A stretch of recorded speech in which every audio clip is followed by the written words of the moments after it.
Eve teasing এর অপরাধে গ্রামে বিচার সভার মধ্যমণিতে বসে আছি।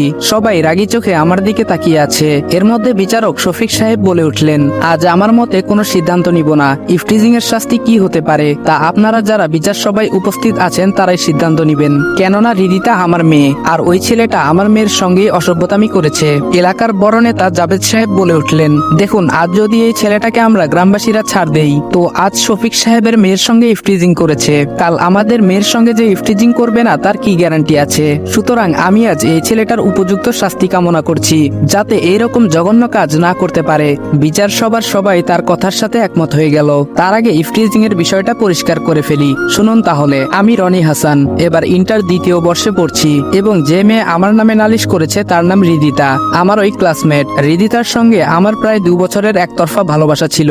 আমি ভালোবাসলেও হৃদিতা আমাকে ভালোবাসতো না। আপনারা হয়তো ভাবছেন হৃদিতা আমাকে ভালোবাসে না দেখে তার সঙ্গে ইফটিজিং করেছি। না, আমি ইফটিজিং করিনি।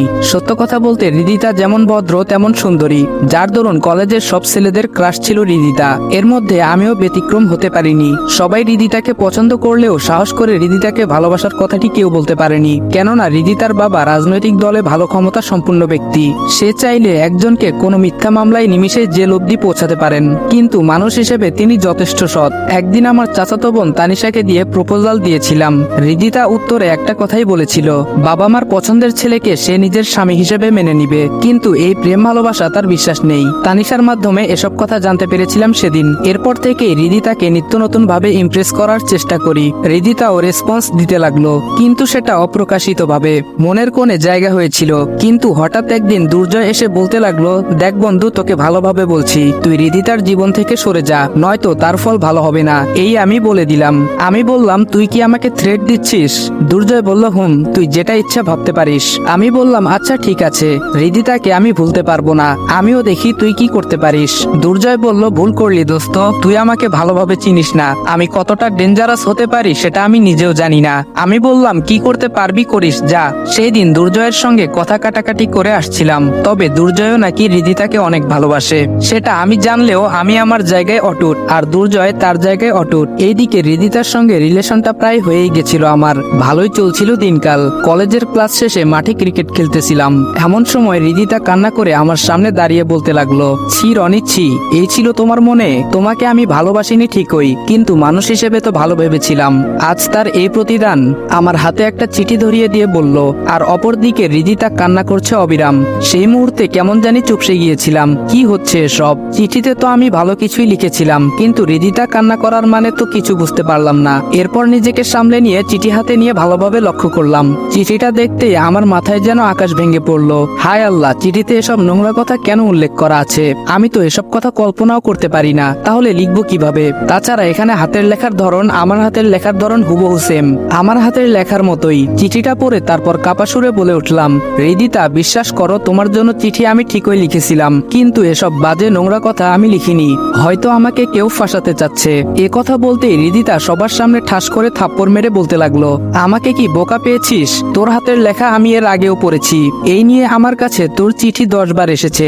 আগের চিঠিগুলো পড়ে বুঝতে পারতাম যে তুই আমাকে অনেক ভালোবাসিস, কিন্তু আজ যে চিঠি আমাকে দিয়েছিস সেটা পড়ে আমি বুঝে গিয়েছি তুই কেমন ছেলে। আমি বললাম, হৃদিতা, আমি সত্যি বলছি, তোমার নামে কোনো নোংরা চিঠি লিখিনি। হয়তো কেউ আমাকে ফাঁসাতে চাচ্ছে। তুমি আমার কথাটা বিশ্বাস করো প্লিজ। হৃদিতা বলল, আজই আব্বুর কাছে গিয়ে তোর নামে নালিশ করব, এবং তোর লুচ্চামিগিরি করাও বন্ধ করার ব্যবস্থা করব। হৃদিতা এই বলে চলে গেল। এর মধ্যে তানিশা এসে রেগে বলল, চিঠিতে এসব নোংরা কথা কেন লিখেছিস? আমি বললাম, তানিশা, বিশ্বাস কর, আমি এসব লিখিনি। আমি ওকে আগের মতোই লাভ লেটার দিয়েছিলাম। তানিশা আমার গালে থাপ্পড় মেরে বলল, চুপ, আরেকটা কথাও তুই বলবি না। তোর এই রিলেশনের জন্য কি না করেছি। আজ কেমনে পারলি হৃদিতাকে বাজে প্রস্তাব দিতে? শেষে তানিশাও আমাকে অবিশ্বাস করলো। এখন সারাদিন চিৎকার করে বললেও কেউ আমার কথা শুনবে না। কি আর করার, চুপ হয়ে মাটির দিকে তাকিয়ে আছি। এর মধ্যে দুর্জয় ডেবিল মার্কা হাসি দিয়ে বলল, ছি ছি দোস্ত, তোর দ্বারা এই জঘন্য কাজ আমি মোটেও আশা করিনি। এই বলে শয়তানি একটা হাসি দিয়ে চলে গেল। এবার বুঝতে পারলাম এই সব কিছুর জন্য দুর্জয় দায়ী। কিন্তু এখন সকলকে বললেই কি আমার কথা বিশ্বাস করবে? তারা ভাববে অপরাধী অপরাধ করে সে তো নিজেকে নির্দোষ প্রমাণ করবে, এটাই স্বাভাবিক। কিন্তু আমি এখানে কোনো দোষ না করেই দোষী হয়ে গেলাম। এই ছিল কয়েক ঘন্টা অতীতের কথা। এখন বাস্তবে ফেরা যাক। তারপর বিচার সবাই কাকা কাকিমা আসলো। তারাই আমাকে লালন পালন করে বড় করেছেন। মাঝে মধ্যে আমার বাবা মার কথা জিজ্ঞেস করলে কাকিমা মন খারাপ করে বলতো, আমরা কি তোর বাবা মার মতো না? আমি বলতাম হ্যাঁ তা তো বটেই। কাকিমা বলতো তাহলে বাবা মার কথা জিজ্ঞেস করছিস কেন? তখন আমি বলতাম তারপরও আমার বাবা মার ব্যাপারে জানতে হবে। কাকিমা বলতো আমি চাই না তোর বাবা মার অতীত কাহিনী বলে তোর মনটা খারাপ করতে, এর জন্যই তো বিষয়টা গোপন রাখছি, বুঝতে পারছিস না কেন? তাছাড়া আমরাও তোকে অনেক ভালোবাসি, আমার মেয়ে তানিশার থেকেও তোকে আমরা আদর যত্ন বেশি করি, তাহলে অতীতের এসব কথা শুনে মন খারাপ করার কোনো লাভ আছে? তখন আমি বলতাম আচ্ছা ঠিক আছে, আর জিজ্ঞেস করবো না এসব কথা। কাকিমা না করার কারণে আমি আর তাকে বলতে বাধ্য করিনি, এর জন্য বিষয়টা আজও আমার অজানা। তারপর কাকা কাকিমা তারা বিচার সবাই এসে শফিক সাহেবের দিকে তাকিয়ে জিজ্ঞেস করতেই তারা চিঠিটা তাদের সামনে ধরলো। তারাও নিমিষেই চুপ হয়ে গেল, তাদের মুখের ভাষা যেন হারিয়ে ফেলেছে। শফিক সাহেব তার মেয়েকে ডাক দিয়ে বিচার সবাই উপস্থাপন করলেন এবং জিজ্ঞাসা করলেন এই ছেলেই কি তোমাকে চিঠিতে বাজে প্রস্তাব দিয়েছিল মামুনি? রিদিতা বলল জি আব্বু, এই সেই ছেলে। শফিক সাহেব বলল রহমান এবার তুমি বলো, তোমার ভাতিজাকে কি শাসন তুমিই করবা নাকি আমরাই করব? তাছাড়া গ্রামবাসীরাও দেখুক, তারাও যেন এই ইফটিজিং করা থেকে বিরত থাকে, আপনাদের যা ভালো মনে হয় তাই করুন। কাকা এই বলে চোখের পানি মুছে কাকিমাকে নিয়ে চলে আসলো, আর আমি ওখানে অসহায়ের মতো মাটির দিকে তাকিয়ে রইলাম।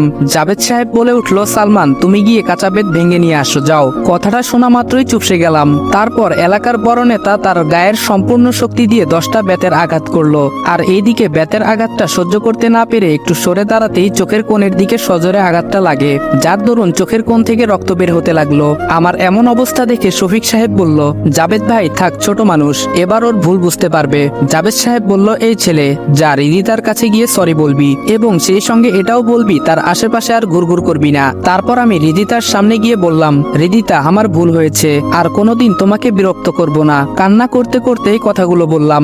মারের আঘাতে যতটুকু কষ্ট পেয়েছি তার থেকে মান সম্মান ধুলোয় মিশিয়ে গেল, সেটা ভেবেই চোখ থেকে অজরে পানি পড়ছে।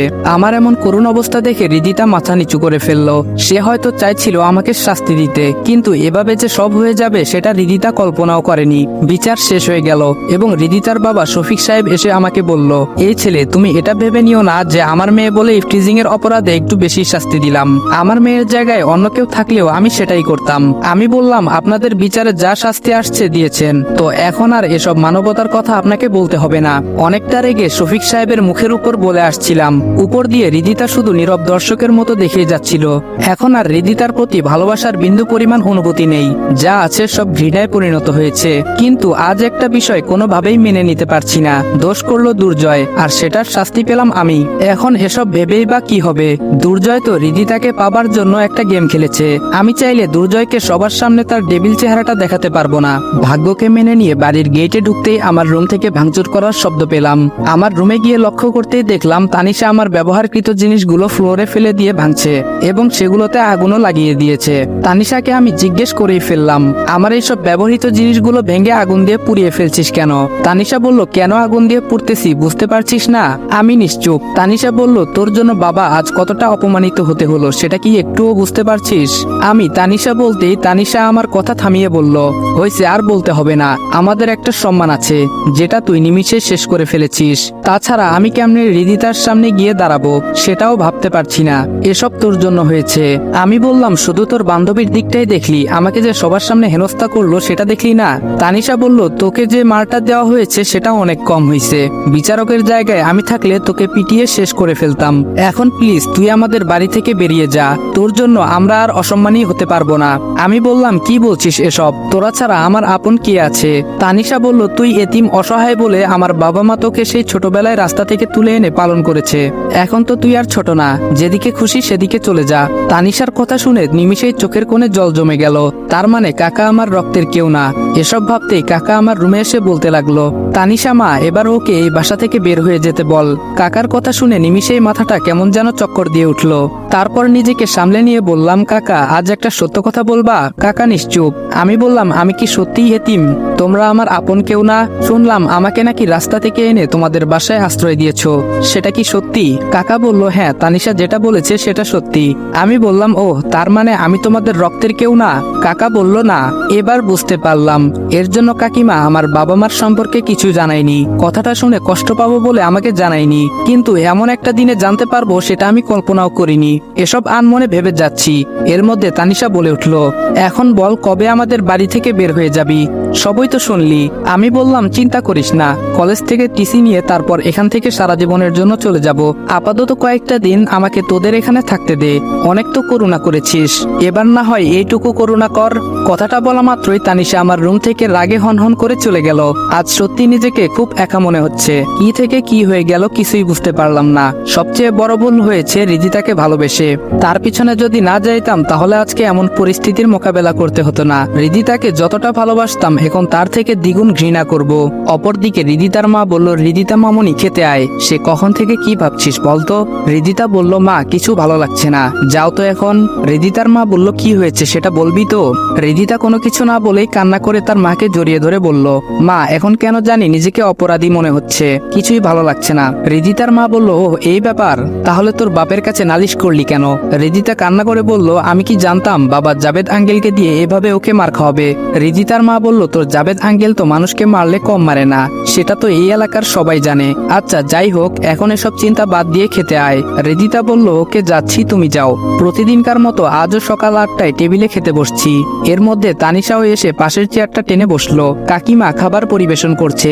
এর মধ্যে তানিশা বলে উঠলো, মা ওকে পোলাও মাংস সব খাওয়াও, ও কথা দিয়েছে সপ্তাহখানেক এখানে থাকবে, তারপর এখান থেকে চলে যাবে। কিরে ঠিক বললাম তো?